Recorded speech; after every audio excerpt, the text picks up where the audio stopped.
Hallelujah. प्रभु यीशु मसीह महापवित्र सामर्थी नाम से सभी भाई बहन को जय मसीह की। आज परमेश्वर की हर घर में आराधना प्रार्थना भाई बहन कर रहे हैं। आज का जो आपको भजन सुनाने के लिए जा रहे हैं, ये भजन दीदी से सुनेंगे, ममता दीदी और फूलझड़ी दीदी, क्रांति दीदी, सुनीता दीदी, उनके साथ में सारे दीदी मिलके इस भजन को गा रहे हैं और साथ में प्रार्थना आराधना, जिससे बच्चे की आशीष नहीं है उस बहन के लिए प्रार्थना, बीमारी के लिए प्रार्थना, नौकरी के लिए प्रार्थना, शादी के लिए प्रार्थना। आइए सुनते हैं इस प्यारा सा सुंदर भजन को। हालेलुया। सब भैया दीदी के जय मसीह की। केहू के धन और शोहरत ही रुपये निक लागे, ही रुपये निक लागेला भैया हो हमरा के सो के बचनिए निक लागेला भैया हो हमरा के सो के बचनिए निक लागेला।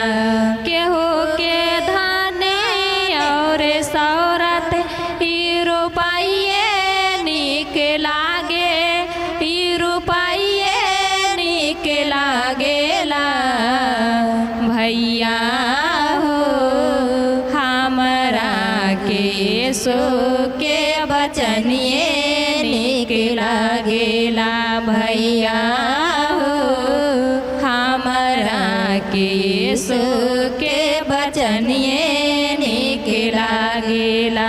यीशु के बचनिया में सच सच कहेला, यीशु के बचनिया में सच सच कहेला। हम ते बच गईली तोहके बाचा बेचाहेला, हम ते बच गईली तोहके बाचा बेचाहेला। केहू के घर बानी के लागे, ई दुआर बानी के लागे, ई दुआर बानी के लागेला दीदिया रे दे दे हमके यीशु के चरनिए निक लागेला। दीदिया रे दे दे हमके यीशु के चरनिए निक लागेला। केहू के धनी और शोहरत ही रुपये निक लागे, ही रुपये निक लागेला भैया हो हमरा के यीशु के बचनिए निक लागेला भैया हो हमरा के यीशु के बचनिए निक लागेला। अपने जीवन से कारा यीशु के बराई, तब जाके आई हो तोह के भलाई। अपने जीवन से कारा यीशु के बराई, तब जाके आई हो तोह के भलाई। केहू के मन निक लागे, ई जहन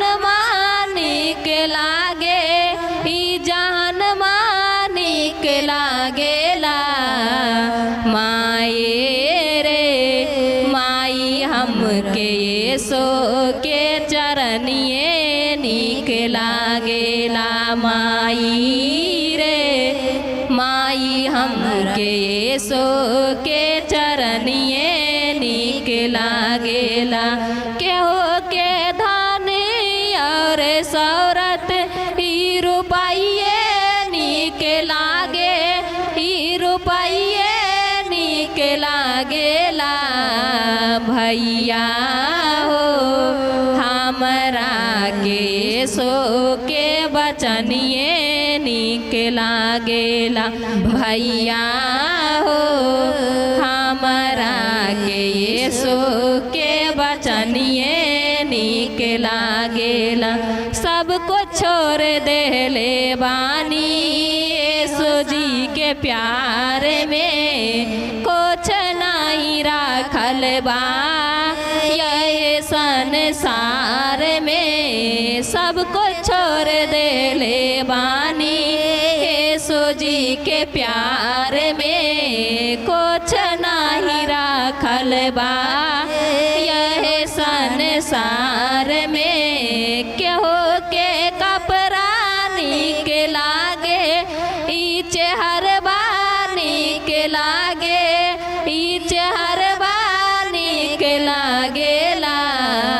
मितवा रे हमरा के यीशु के चरनिए नीक लागेला। मितवा रे हमरा के यीशु के चरनिए नीक लागेला। केहू के धन और सौरत ई रुपये नीक लागे, ई रुपये नीक लागेला। भैया हो हमरा के यीशु के बचनिए नीक लागेला। भैया हो हमरा के यीशु के बचनिए नीक लागेला।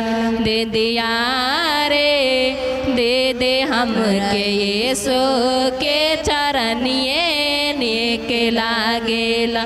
दे दिया रे दे दे हमके यीशु के चरनिए नीक लागेला। हालेलुया। प्रभु यीशु मसीह की। इतना सुंदर परमेश्वर का धन्यवाद हो। इतना सुंदर दीदी ने भजन को गाया। परमेश्वर का सामर्थ्य, परमेश्वर का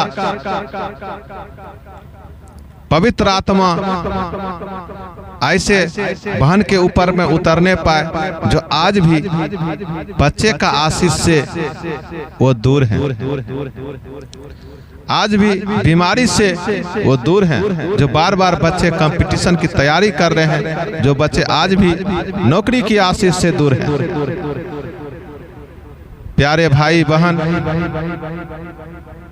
इस YouTube चैनल से जुड़ने के लिए चैनल को सब्सक्राइब जरूर करें और हाँ, बेल आइकन को दबाना ना भूलें, ताकि हर हमारा वीडियो का नोटिफिकेशन सबसे पहले आप पर आए। और इसी तरह सुसमाचार के परमेश्वर का राज बढ़ाने के लिए इस वीडियो को शेयर जरूर करें, लाइक करें। परमेश्वर का धन्यवाद हो। पिता, पुत्र, पवित्र आत्मा, प्रभु यीशु मसीह महापवित्र सामर्थी नाम से जय मसीह की। हालेलुया।